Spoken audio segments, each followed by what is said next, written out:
Hello, welcome. Dr. Sushma Singh this side. Today we are going to start Block 2 Perspectives of Development. And we start with Unit 5 Modernization. First, let us introduce our chapter or unit. Through the 4 units of Block 1, we have already acquired a basic understanding of the concept and process of development and other related concepts. We also understood that there are varied perceptions about the concepts and process of development and that these perceptions are not static but keep on changing. Although we did refer to some of these perspectives in Block 1, in the present Block 2, we will be dealing with them in greater detail. Let us start with modernization. The concept of modernization emerged as the response of the Western social science to the many challenges faced by the Third World.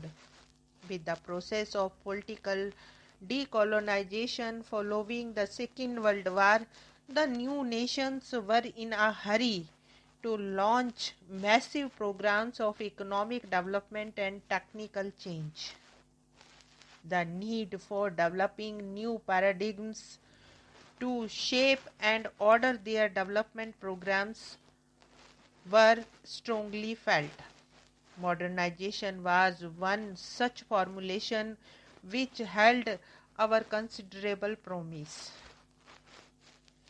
In this unit, we explore the concept of development in the context of modernization. At the outset, we discuss the notion of modernization as a paradigm in sociological literature, particularly in the writings of Giddens.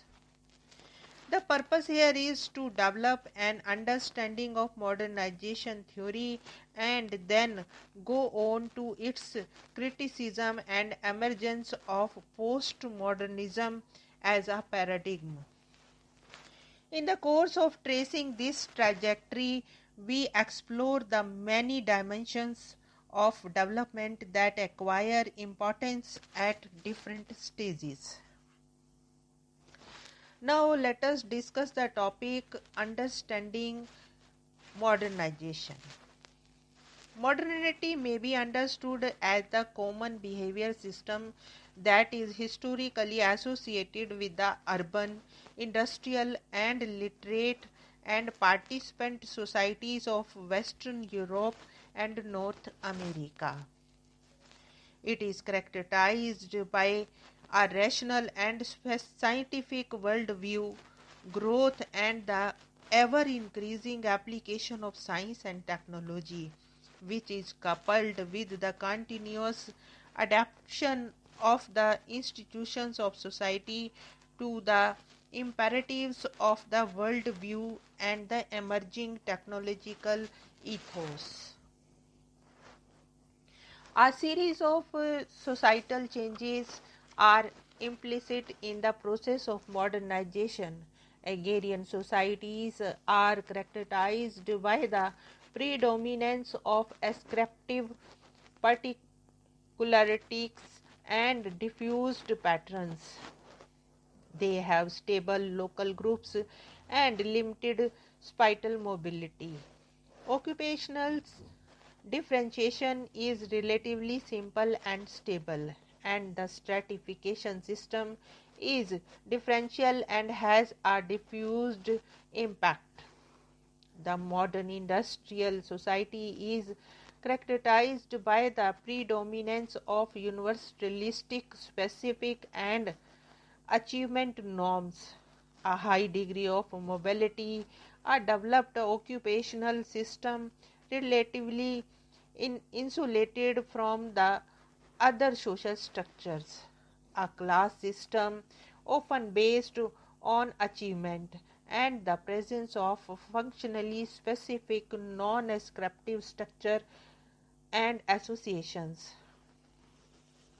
Historically evolved, the institutions continuously adapt themselves to the changes dictated by the phenomenal increase in the human knowledge that has resulted from the control humanity has over its environment. Modernization theory does not clearly spell out its distributive objectives.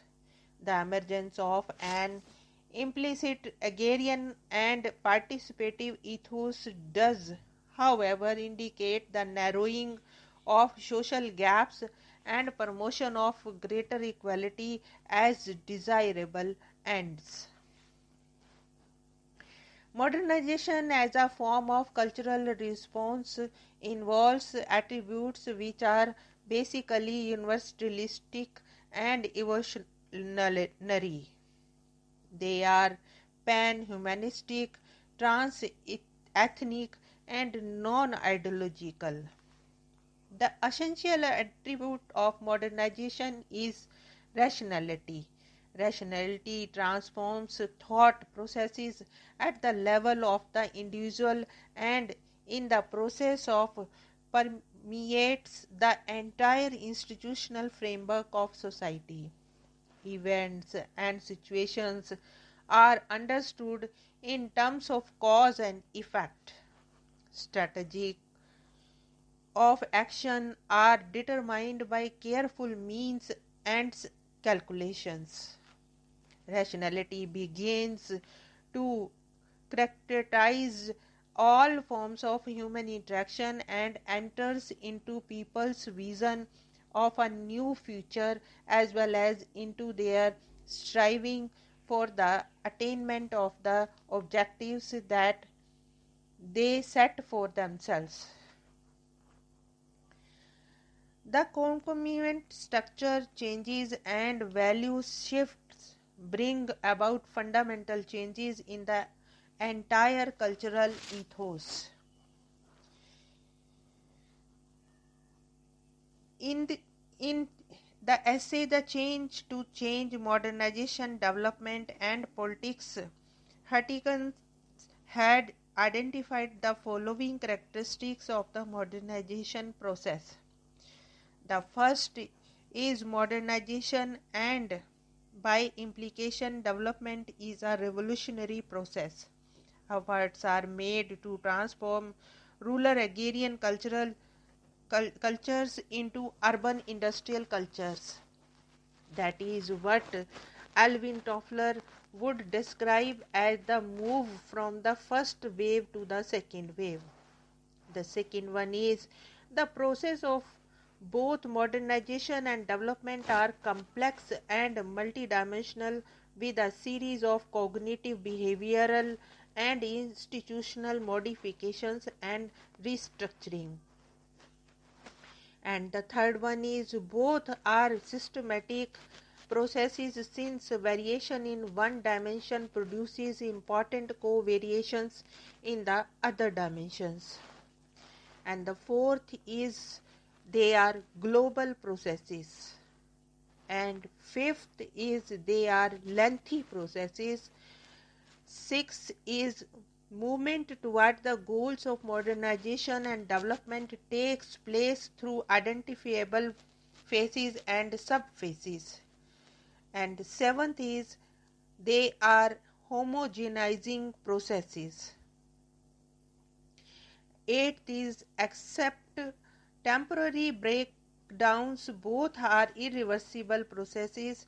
And the ninth is they are progressive processes. In the long run, they contribute to the human well-being both culturally and materially.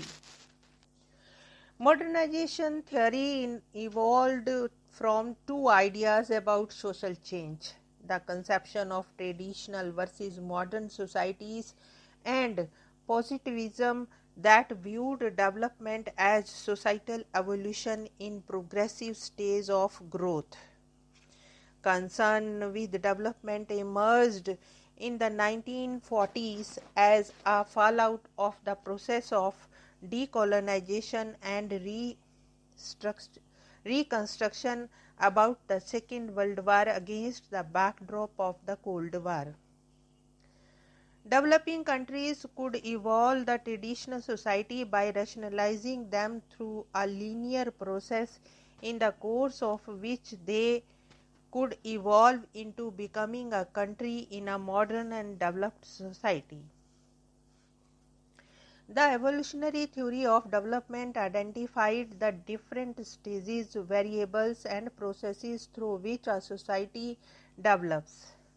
Positivist evolution implied that all societies would pass through the same set of stages from traditional to modern society that the Western society had passed.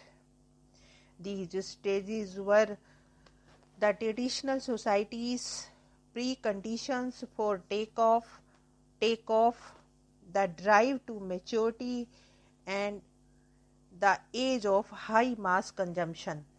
The progression of society through these stages of modernization is better known as Rostow's stage theory. Modernization theory took development into a more interdisciplinary realm. It advocated social and institutional change to facilitate economic transformation. It was through theorization of modernity that sociologists made their first foray into development studies. Discussion on modernity in the present day centers on multiple modernities. The notion of multiple modernity expounded by Astrud explains that the modernity in the West has brought up consequences that have a wide bearing across the world. These consequences, however, have not resulted from the global transplanting of the Western mode of modernity, but are modern situations of various types of characteristics in various non-Western countries. One of the major advocates of this idea said that the actual developments in the modernizing the society have refuted the homogeneity and hegemonic assumptions of this Western program of modernity.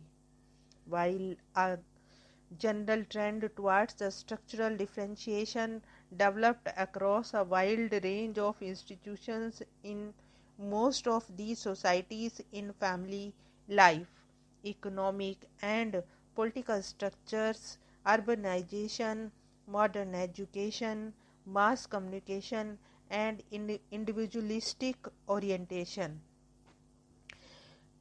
The ways in which these arenas were defined and organized were varied greatly in different periods of their development, giving rise to multiple institutional and ideological patterns. He thought that the best way of explaining modern society and the history of the modernity is to regard it as a story of continual constitution and reconstitution of a multiplicity of cultural programs. Through the notion of multiple modernity, Annisted, however, does not mean only to propose a new description or narratives of the history of modernity. He argues that modernity and westernization are not identical. His notion of multiple modernity is not only descriptive but also normative, though in a negative sense diffused benefit which leave a large section of humankind untouched. Homogenization in the face of rising ethnicity and polarities of cultural consciousness. The social cost and cultural erosion implicit in the process pose serious concerns. Following Parsons' well-known pattern variables, modernization assumes that the status is being determined by achievement rather than ascriptive criteria. Patterns of interaction are governing by universalistic rather than the particularistic norms. Expectations and obligations in the system of role relationship acquire greater specificity and replace the diffuse system that characterized the traditional order. Units of society tend to be more specialized and self-sufficient. There is increasing evidence of role differentiation, solidarity, and integration. Einstein suggested that modern society emerges as a consensual mass society and crystallizes as a nation state. Modernized society operates through institutional structures that are capable of continuously absorbing the changes that are inherent in the process of modernization. A series of organizations that are complex and differentiated, relatively self-sufficient, and functionally specific seek to discharge the functions of in diverse and disparate fields. Simultaneously, the roles of family and kinship-based organizations get more narrowly defined. Government and associated units, the bureaucracy, economic and financial institutions, armed forces and organizations dealing with specific functional areas such as education, health, housing, public transportation, and recreation assume increasingly important roles. Here we want to close our today's lecture. Thanks for listening.